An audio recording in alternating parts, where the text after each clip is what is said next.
Whoops. And I just wanted to welcome you here and I can start sharing my screen here. I'm just going to turn my camera off to sort of bump the signal. And I'm going to share out of my files here.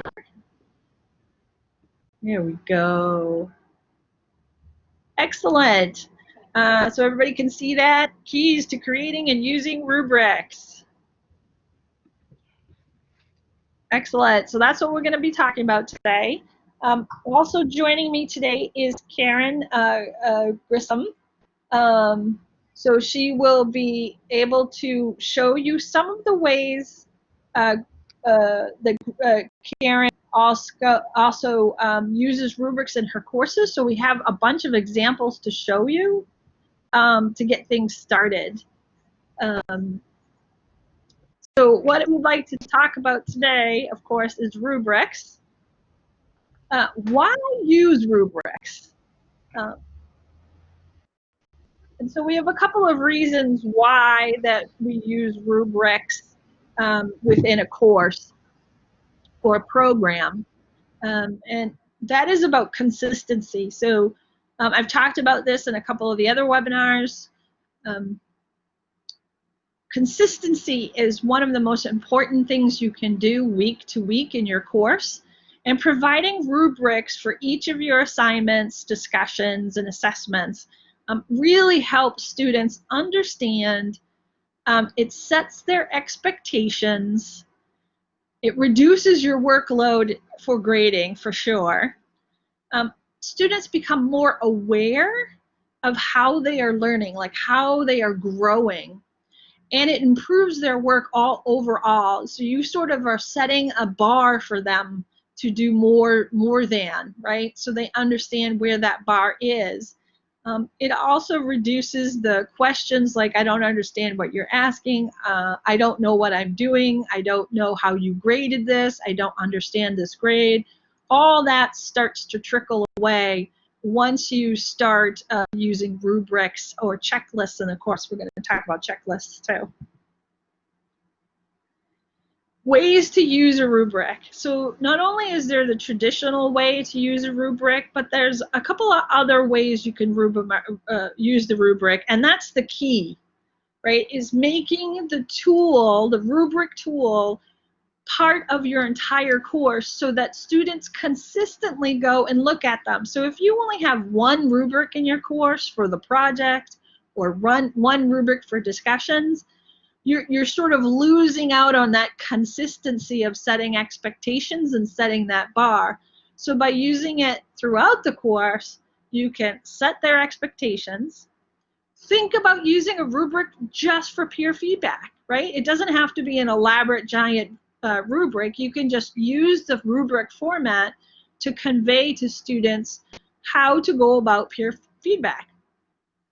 You can use a rubric for a draft assignment that's not the same as the final assignment, right? So a lot of times I work with faculty who have a big paper, 10 pages paper, and they start off with an outline, and then they have them do the bibliography and then the draft, right? So you could have a little piece of the rubric of all along for each parts of those draft assignments, and then you give them the full rubric for the final, right? You can use rubrics for gaps. One of the things rubrics tells you when you use it consistently throughout the course, you can actually look at the scores overall and see where there's a gap in understanding. If you find out that 14 students out of 20 all got only 2 points on grammar instead of the 5 points, then there's something going on there, right? You can address it in the course. So it actually helps you address the gaps in understanding. It's great for the content gaps. The second thing is its use as ongoing assessment, right? So we don't really think about that very much, but we're going to talk about what's called a developmental rubric, which is a way a student can look at the rubric and see where they fit in and how they've been growing throughout the course. So they can self-assess continually. Am I doing this? When I did the assignment, did I do that, you know, that criteria that was in that rubric, so they can always keep going the self-assessment. It also, of course, demystifies the grading process, which is one of the most satisfying results from rubric, is that it reduces your load. In Blackboard, when you use a rubric, it's a simple click. There's not a lot of writing that has to be done. It's simple click, click, click, click, click. The rubric is done, and then you can provide additional feedback. So it's a way to reduce your written feedback to the student for simple things like you had too many grammar mistakes, right? Put it in the rubric. You don't have to talk about it again in the feedback. So it really focuses your feedback in on really where the improvement and growth is, and the changes that need to take place. So what are the parts of rubrics? So we're just going to review this quickly in case anybody has never used a rubric before. There's 3 different parts to a rubric. We call them the performance criteria. Sometimes their criteria is also called milestones sometimes. Rating scales or levels, and descriptors or indicators. So there's actually a bunch of different words that people use to describe rubrics, but you need a little handy dandy chart for you. So when we're talking about performance criteria, we're talking about the left-hand column, right? This is pretty standard chocolate chunk cookie rubric. I thought it would make everybody hungry for lunch. You can see here that each of these criteria refer back to the outcome. So these are not made up. These are directly related to the outcome this assessment is fulfilling. So when you start to build your rubric, you need to first find the criteria of the outcome, right? And for more on that, you can join us in winter for the Refresh for Success, our course Design Institute, where we actually align the course and you build out your criteria for your rubrics, and you can see how that goes, that relationship builds. On the top level here, we have our rating scale. And the one thing about the rating scale, of course, is the language used. So I actually would not recommend the use of poor here. I have a tendency to use proficient, non-proficient, needs improvement, those kinds of words. Those words can really affect students. So make sure when you use your rating scale, you can use words that are not charged, either economically, socially, or racially. I always do a milestone 1, 2, and 3, which totally removes a good and bad from the students, right? For the 1, 2, and 3. Are there any questions so far?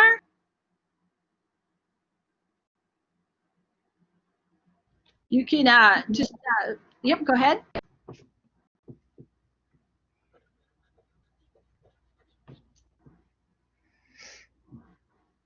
Okay, great. And then finally, our descriptors. Sometimes we skip this. I am very, this is one of my faults, is I hate to fill these little things out, but they're actually really important to students. This is how they understand the points that you're really giving them.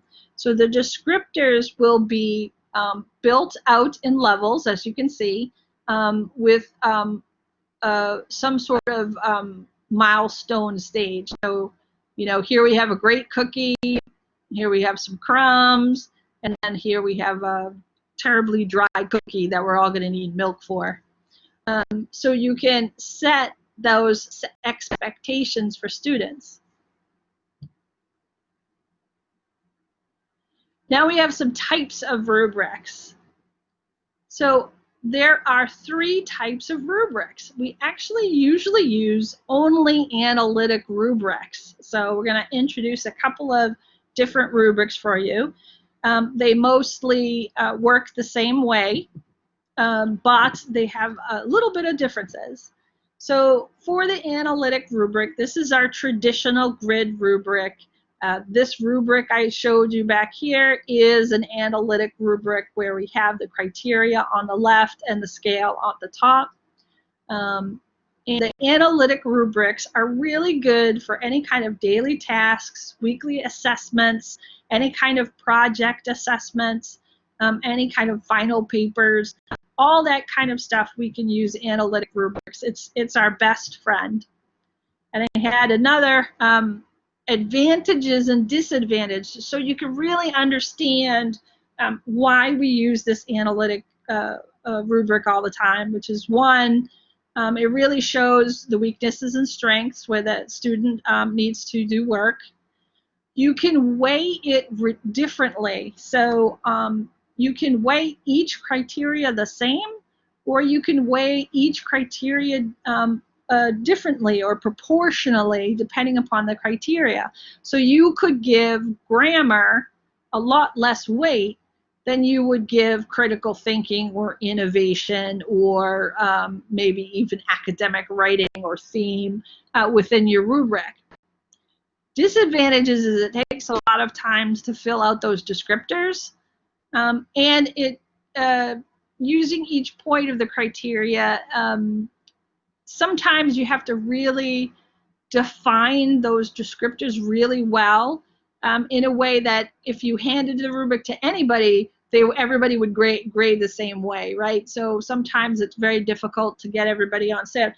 And we have a process that we call norming. I don't know if anybody has ever been through some English grammar norming, where everybody learns the rubric and so that we grade all the same way. So we use the analytic.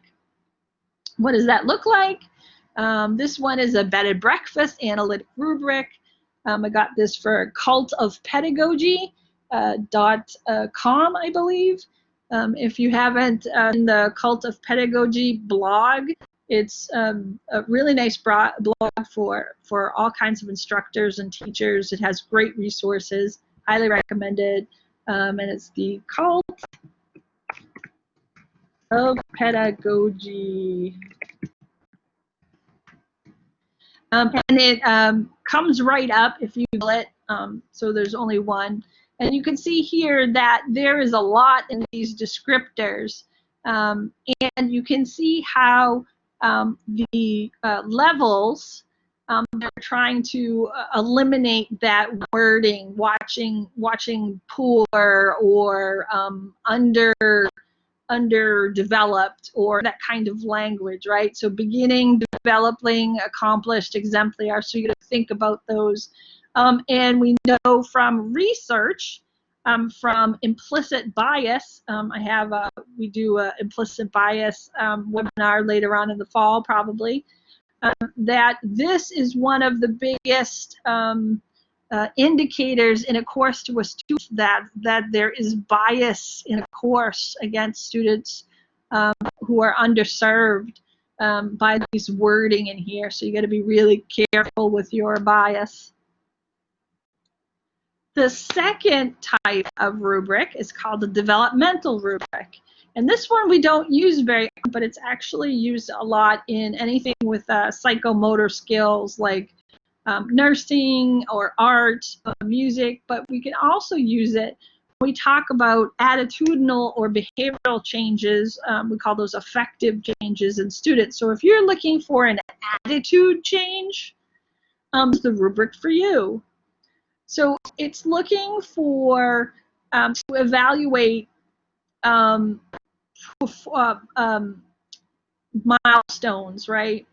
You know, to what extent has the student been able to develop a value, develop an attitude, develop an appreciation, right? So we say sometimes we have courses where it's music appreciation or language appreciation. So the developmental rubrics are really good for that. Also, program reviews and capstones are very good with developmental rubrics, right?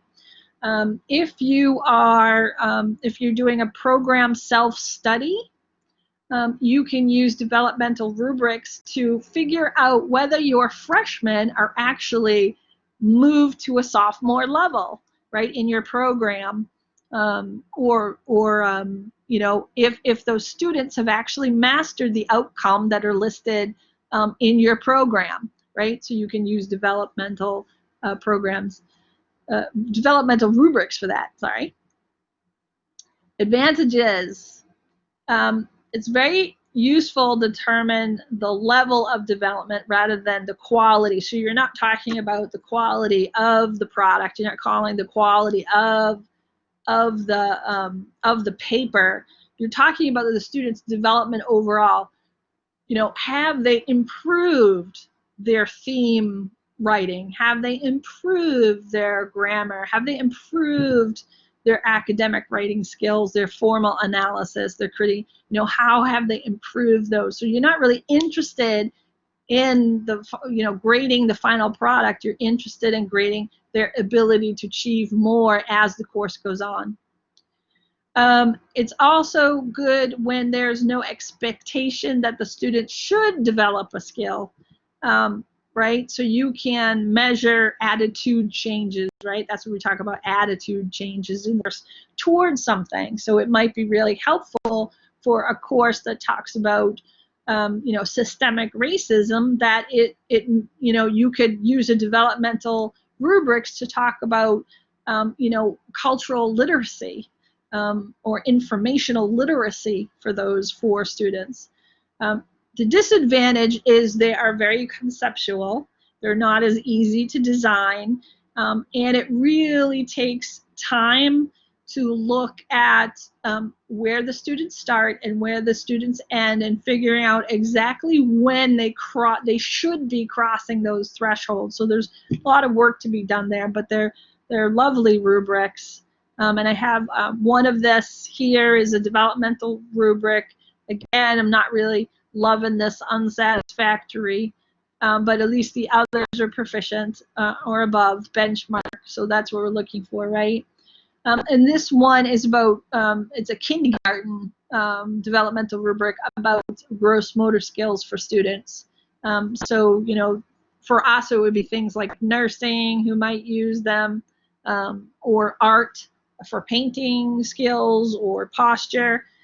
So there's those there. So you can see there are still the thresholds. There's no criteria. There's the 3 criteria are just about climbing, about throwing, and about walking. And then you can see how they stack up as they move forward through the proficiencies. And our final type of rubric, which is called the holistic rubric. A holistic rubric is a single scale rubric, and sometimes it's called a 1-point rubric. Sometimes you'll hear it that way. And single scale include where you are looking at everything together, right, all at once. So you still have a criteria, you still have your levels. However, you are concerned overall with their performance in one sort of batch. So this is really good for draft papers and formative assessments, and could be part of your scaffolding. And let me talk about the disadvantages and advantages, but holistic rubrics are really great to use when you need something quickly, you're testing something out and you're not sure you're going to go in that direction, so you don't have to waste all that time building an analytic or developmental. You just throw a holistic rubric together and use it for testing. It emphasizes, of course, what they're able to demonstrate rather what they cannot do. So it really focuses on the positive, and it really does save time grading and building these things. Does not provide specific feedback for improvement. So it doesn't really show the student how to make the next milestone, because it's just looking at everything all at once. When the students are at different levels, it could be very difficult to figure out which level they're in And the holistic rubric, because you're doing it all at once, everything is one grade, right? There's not, you can't break it down and do a weighted criteria. And so what does that look like? It looks like this. Here's your score. And then here's one description. Again, we're talking bed and breakfast. So we're talking about food, presentation, exceptionally comfortable. So all of the criteria are all in one score, right? So you really just have the levels and the descriptors, and you get rid of that criteria column. And then it ranks top to bottom. You could also use a holistic rubric for peer assessments as well. It's a good way for students to take a look at each other's papers to try to give the student a score or at least a level. Is there any questions about these three types of rubrics?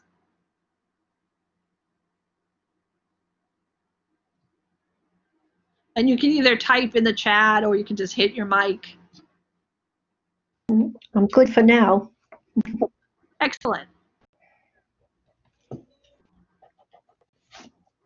So let's talk just a little bit about checklists. We're almost through this. Checklists, think about checklists as your rubric, right? So sometimes students are overwhelmed by a lot of rubrics, especially if we start using them for everything.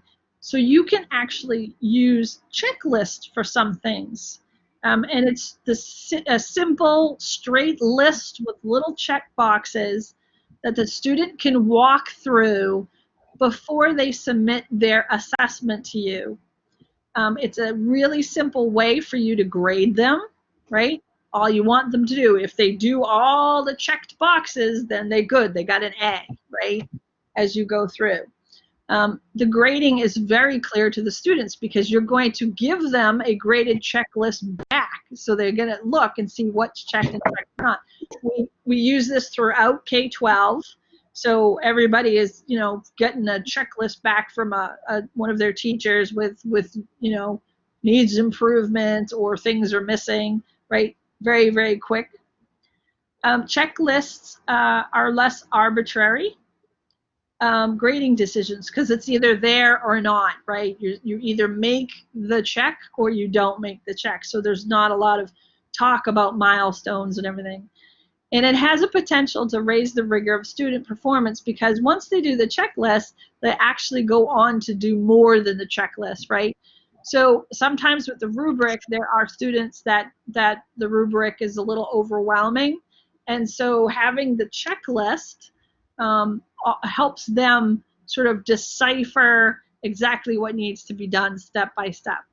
So think about using checklists for some of your assignments instead of the rubrics, right? What really needs to have that analytic rubric in the course? Well, I would say summative assessments are probably a good choice. But, for some of your draft assignments and some of your other measurables, your formative assessments, you can use checklists to help them out. So that they have sort of this balance between using the rubrics and the checklist.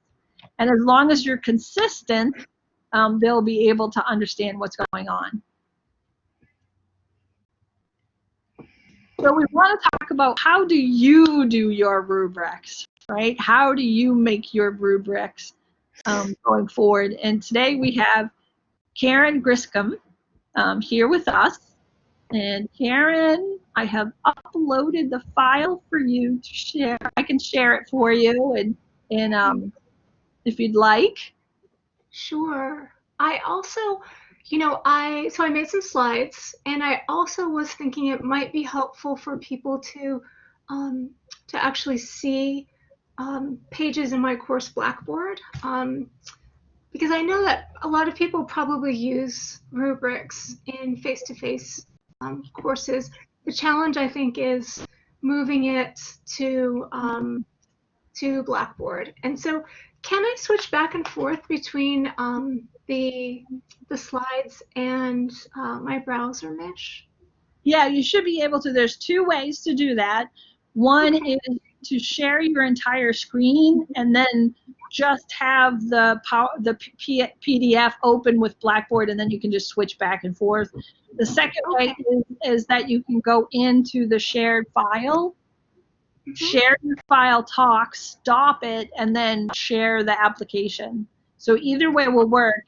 Okay. Usually opening your entire screen and then just working off your desktop was probably more efficient. Yes, I think so too. So that's going to be share application slash screen. Yes. Okay, I will do that. Let's see. And then the first one should be entire screen. Okay. And you just click on the little picture and then click on share. Okay. Yes. Yes. I think it will let me. Let's see. Can you all see my screen? Not yet. Not yet. Okay. Let's see. I may need to go back and try that one more time. Yep. Are you in Okay. Chrome? No, I am in Firefox. That's probably Let's what's going on. You think so? Okay.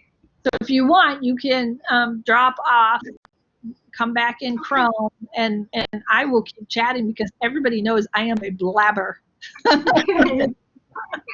what I will do. Okay. Thanks. I'll be back in a moment. Sure, no problem. Do you guys have any questions about rubrics specifically? I can also show you the rubric tool if you'd like.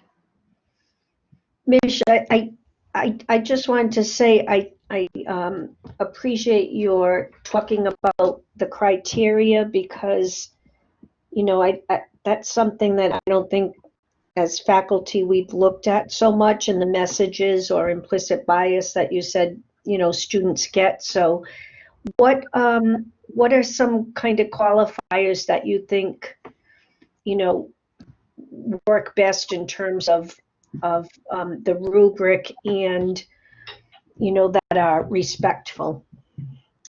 So one of the levels I use is milestone 1, milestone 2, milestone 3, milestone 4. Mm-hmm. So there's no connotation to that, Mm-hmm. right? So and I tell them, you know, that each milestone is associated with a set of points. So if you get milestone 1, you get, you know, these points. Mm-hmm. Milestone 2, milestone 3, and milestone 4, so that they understand how many points are in each milestone. Mm-hmm. And then I'm just going to promote you, Karen. Okay. There you go. So you should, Karen, you should have access now. Okay. Yeah. So that way I can avoid the bias. Mm-hmm. A lot of students, especially students with mental health challenges, Yeah. as soon as you say good, bad, poor, fair, Yeah. they're toast. Their anxiety goes through the roof. Sure. Mm-hmm. That's really helpful. Oh, so I think Karen dropped off there. I think she's coming back. She may have Chrome problems. Is there any other questions?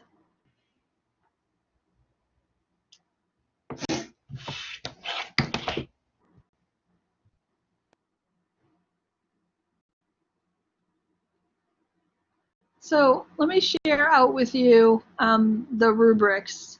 So this is one of my junk courses. There's a good ton of stuff in there. It's terrible. But down here in the control panel in course tools, here's our rubric tool in Blackboard. And I have a bunch of rubrics in this course. So you can create the rubric or you can import rubrics. And the only import you can do is a rubric from course to course. So it doesn't like allow you to update a Word doc or any like things like that. All the rubrics have to be built within Blackboard. So we have here, we'll just take the psychology of paper. And we're gonna open this so you can actually see what it looks like. I'm just gonna open up. So this is your standard analytic. You can see level of achievements. And so this is one of the Karen actually uses this leveling where she says it's missing, it's not there yet, on right track, and nailed it. And that is pretty good when you're talking about implicit bias. She also can change the weights here on each of these criteria, and each one of these criteria are attached back to the outcome that she is trying to achieve for this.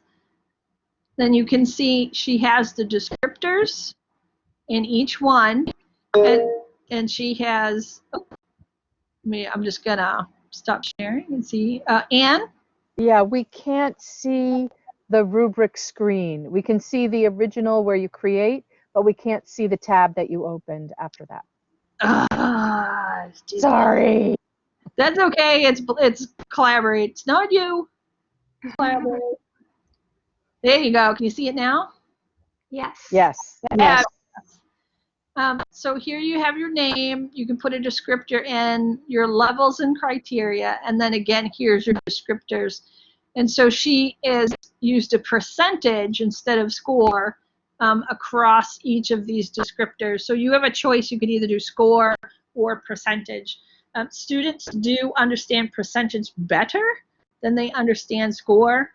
Sometimes their brain breaks. If you say you got 22 out of a 33, they can't figure that out what they got. So percentage really helps with that in Blackboard. You can print it out of here and hand it out in class if you wanted to do that. When you create the rubric, it's a little confusing, right? Name and descriptor is pretty easy right there. But then it sort of takes on this little bit of a crazy. So here's your criteria, and you would add and subtract by using the little edit or delete this row. And then the same things for the level of achievement. You would edit or delete these columns for your rows. Then you can weigh them accordingly. And this is, you can see rubric by percent. I can also change this to points, and so that it'll be weighed by points. I can also do a range, which says between this and that. And I can also do a no point rubric, which is great for peer assessment. You know, did they or did they not have this? And you can just have them circle it and then give it back to the student who wrote the paper, right? So they're not giving points back and forth because they hate that. And that's the rubric tool. To add the rubric into the course, let's see if I can quickly find a assessment with a rubric.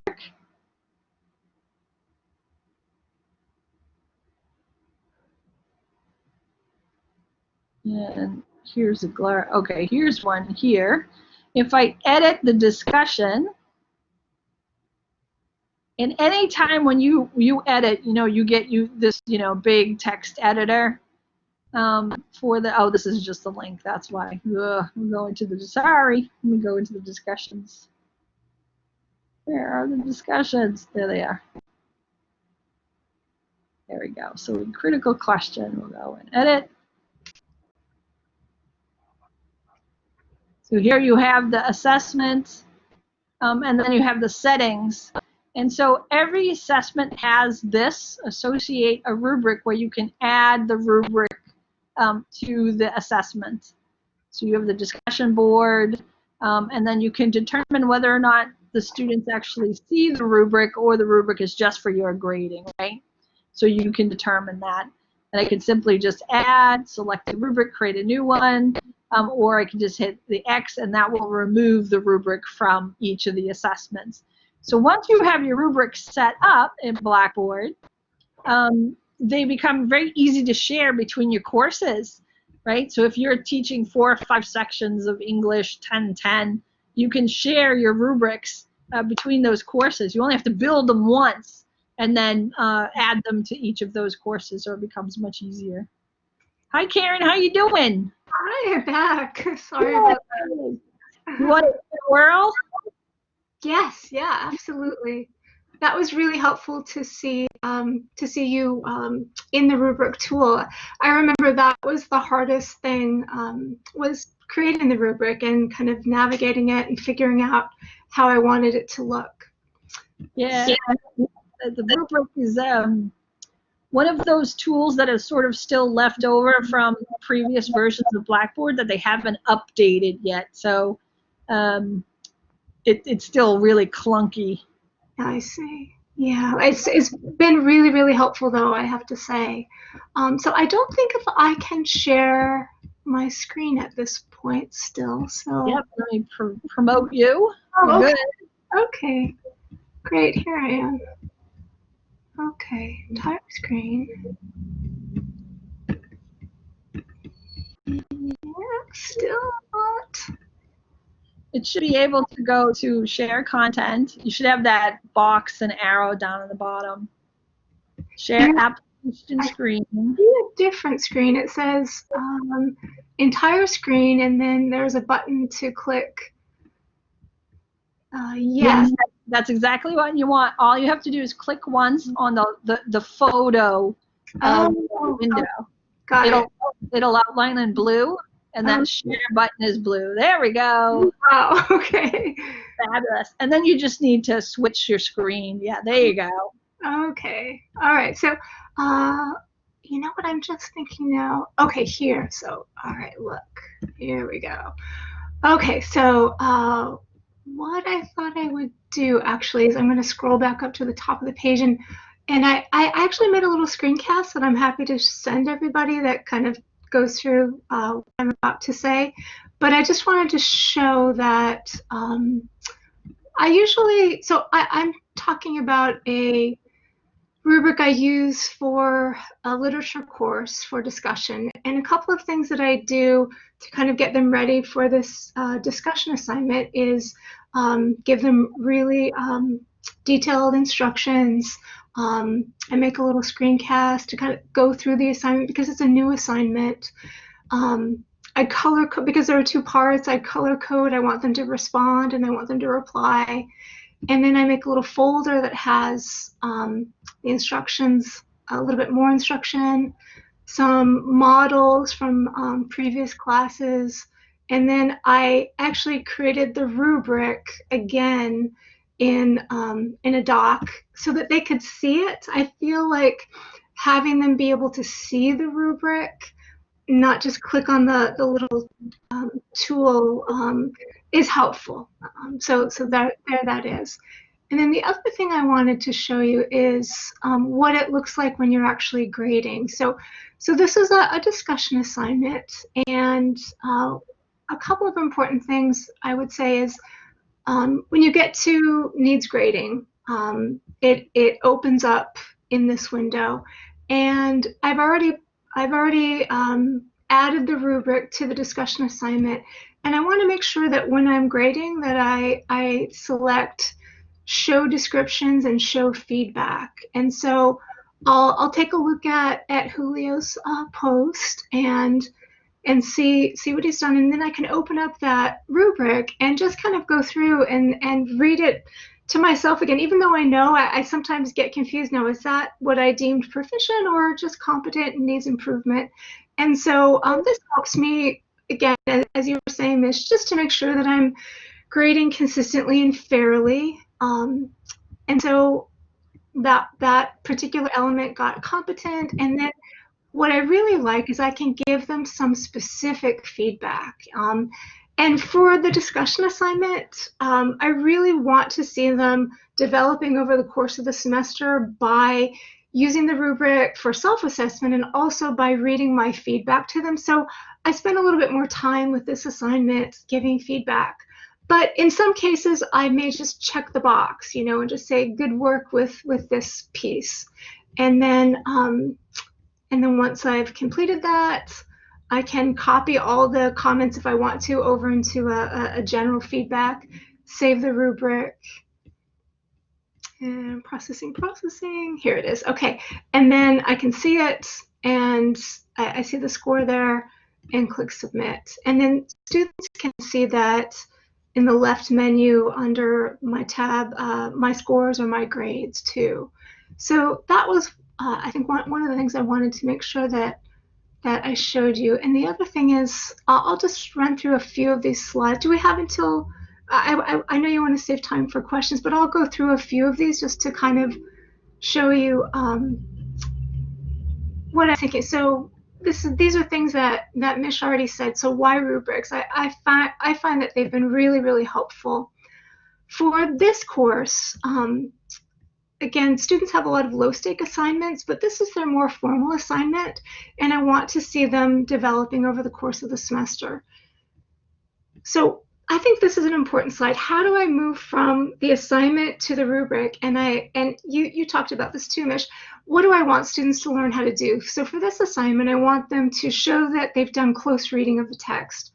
I want them to show that they understand the text within its larger context, use textual passages to support their ideas. So this is similar to what I might do in a writing class. Use MLA in text citation, present proofread, neat work, and reply to their peers in a meaningful way. This is the second part of that assignment, and follow the assignment instructions. So again, I've created this set of slides, and I'm happy to share this with you. I wanted to share this all with you if you want to look at how I moved from the assignment to the rubric. So there's the content of my response. So I have content and I have conventions for both parts. So content, conventions, reply content, and reply conventions.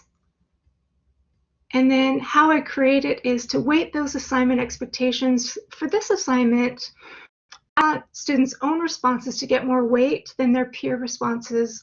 I want the content to get more weight than the conventions.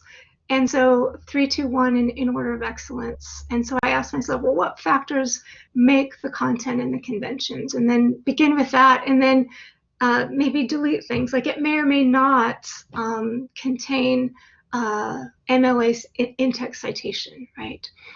And so here's just an example of what that looks like. So, and I know the points is a little weird, but Blackboard did this for me, so I didn't have to do all this math. But for example, the best score for this content piece is participant writes a response to one focused question. All portions of the question prompt are addressed in the post. The response reflects an understanding of the text and the context. Evidence the student has read the headnote and the introduction material, lecture, slideshow material, etc. Textual support is used, integrated smoothly, etc. And so again, my hope is that students over the course of the semester will improve by looking at the rubric themselves and reading my feedback to their work with the rubric. And so I have the same for content of their replies and conventions of their replies. And then I think I showed you this already. So here's what it might look like. I check the box. I can add some feedback. I would say, again, it's nice to be able to do that, but you don't always have to add extra feedback. In the Grade Center, be sure to click Show the Rubric Descriptions and show the feedback, and that way the students see it also. And then the other thing I wanted to say is that you can copy that individual feedback into your general feedback for them. And then just a couple final tips I have for you is just give yourself enough time to create your rubric. It takes a little time, but you can transfer it to other courses. And I think it's important to provide students with a rubric in advance so that they can really study it. And I think Mish showed you all how to go to the discussion board assignment and just make sure that it's going to show for them. And maybe consider providing a handout with a rubric too, so that they can see it, or paste a handout into Blackboard, or provide a Word or PDF doc. And I'd say too, maybe ask students for their feedback regarding the rubric. Was the rubric helpful?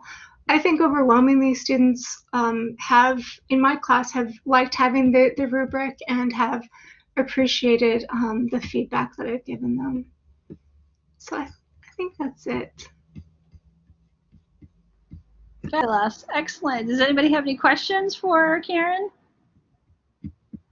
That was really good. I really liked your asking the students for their feedback. You know, I thought Yeah. that's a really great point. Thanks, Mish. Well, I'm excited to use Rubric for peer feedback. I haven't done that yet, and I want to try to do that. Yeah, it may be nice to do like just put through a like a holistic rubric that just has the sort of score on the left side, or you could even change the score to like milestone 1, milestone 2, milestone 3, right? Yeah. So students don't associate. One of the things I learned in implicit bias is when you use numbers or you use letters to associate levels, immediately there's implicit bias. So I start to name things like strawberries and oranges and things like that, because there's no association with the bias for students who are underserved. So think about how you name things, right? That's really important, and how you describe that they accomplish something, right?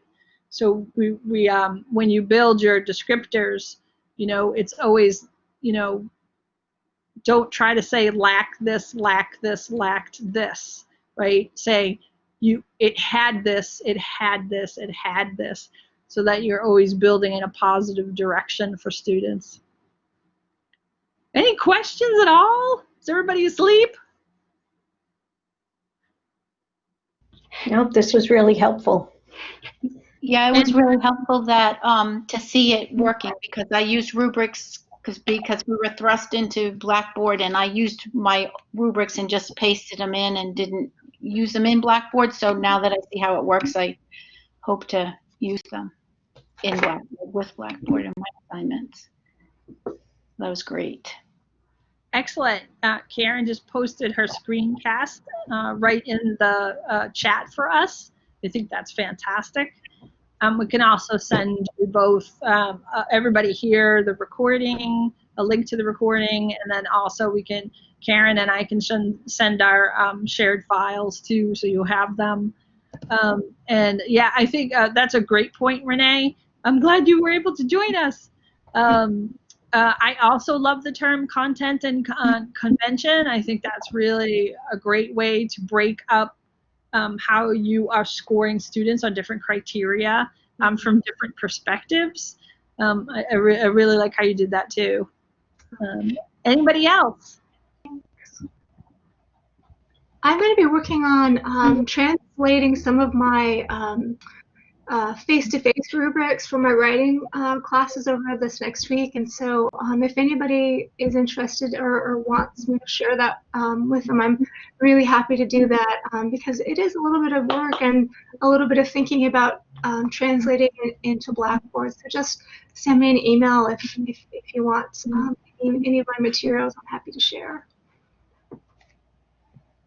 Fabulous. Excellent. So I am going to go back and share my file. And we're going to go down to the bottom. Does somebody have a question? Yep, somebody in the chat. I want to do some quick tips.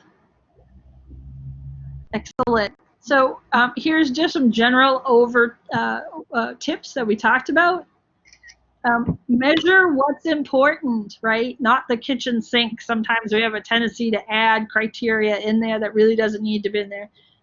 It really goes back to what the outcome is that you're measuring against that assessment, right? The rubric should contain that criteria and that criteria only.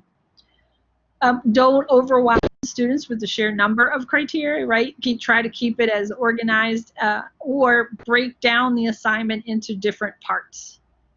Use the data. I can't say this enough. Use the data from the rubrics to identify gaps. You can actually locate gaps in understanding with the students by just, visually looking at where the students need support.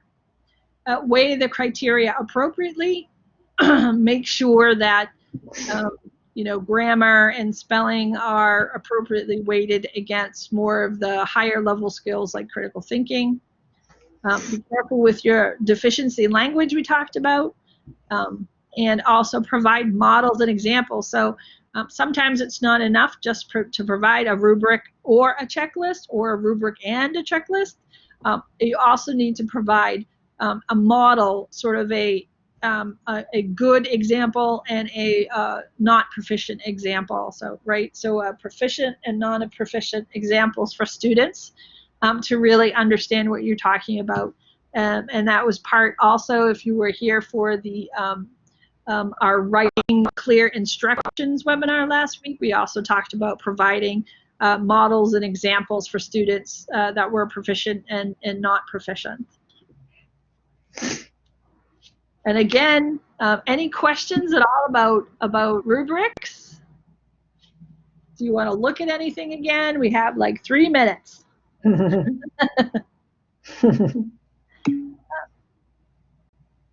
did somebody raise their hand? Oh. So you know that our webinars are all listed on the Eco Spot page. We have a couple tomorrow. We're doing scaffolding to talk about how you scaffold an assignment. And I can also put this link in here, which is ccri.edu, Eco Innovate Spots. So that should get you there as well.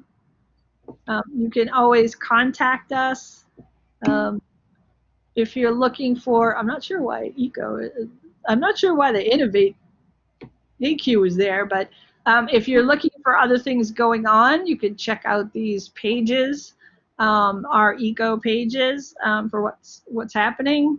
And of course, you can always email us at askeco@ccri.edu.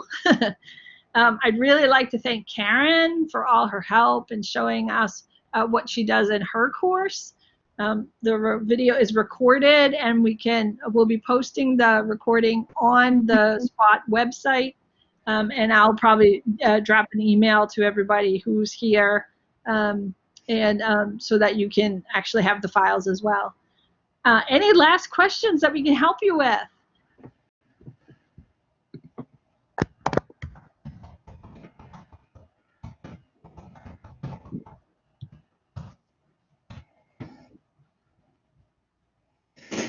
Excellent. Well, you are all free to fly.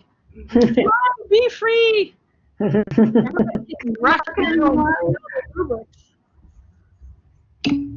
Mish. Thank you so much, Karen. Oh, thank you. It's great. Happy to see everyone too. Thanks, Karen and Mish. Thanks, everybody. Yeah, our new working offices, huh? Crazy. Good luck, everybody. Yeah, have a great 2 weeks. Thanks.